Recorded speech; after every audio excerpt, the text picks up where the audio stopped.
Summer holidays ఎందుకు ఇస్తారో గానీ, బయట ఎండలు మండుతున్నా, పిల్లలు ఇంట్లో కట్టేసినా ఉండరు.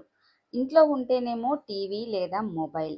బయట తిరగకుండా, టీవీ చూడకుండా ఇంట్లోనే ఉండి, చక్కగా ఆడుకుంటే ఒక మంచి స్వీట్ చేసి పెడతా అన్న.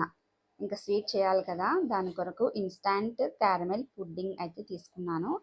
1 ప్యాకెట్ క్యారమెల్ పుడ్డింగ్‌కి హాఫ్ లీటర్ మిల్క్ బాయిల్ చేయాలి. మిల్క్ వేడయ్యాక పుడ్డింగ్ పౌడర్‌ని వేసుకుంటూ మరి ఒక 2, 3 నిమిషాలు కలుపుతూ ఉండాలి.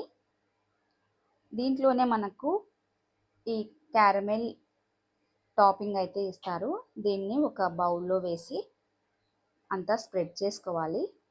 ఇలా స్ప్రెడ్ చేసుకున్న తర్వాత మనం బాయిల్ చేసుకున్న మిల్క్‌ని చల్లారిన తర్వాత ఈ బౌల్‌లో వేసి ఫ్రిడ్జ్‌లో 2-3 అవర్స్ అలా పెట్టేస్తే మనకు కమ్మని క్యారమెల్ పుడ్డింగ్ అయితే రెడీ అయిపోతుంది.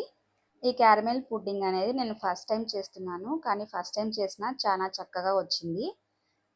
నెక్స్ట్ టైం చేస్తే ఇలా బయట కొన్న ఇన్‌స్టాంట్‌వి కాకుండా హోమ్‌మేడ్ చేద్దాం అనుకున్నా. ఇంకా కావాలి అంటే మనం టాపింగ్‌లో డ్రై ఫ్రూట్స్ కానీ, ఐస్ క్రీమ్‌తో కానీ ఇలా డెకరేట్ చేసుకొని తింటే ఇంకా బాగుంటుందంట. కానీ ఇది కట్ చేసి తింటుంటే మాత్రం అచ్చం జున్నులానే ఉంది. మా పిల్లలు చాలా బాగా ఎంజాయ్ చేశారు.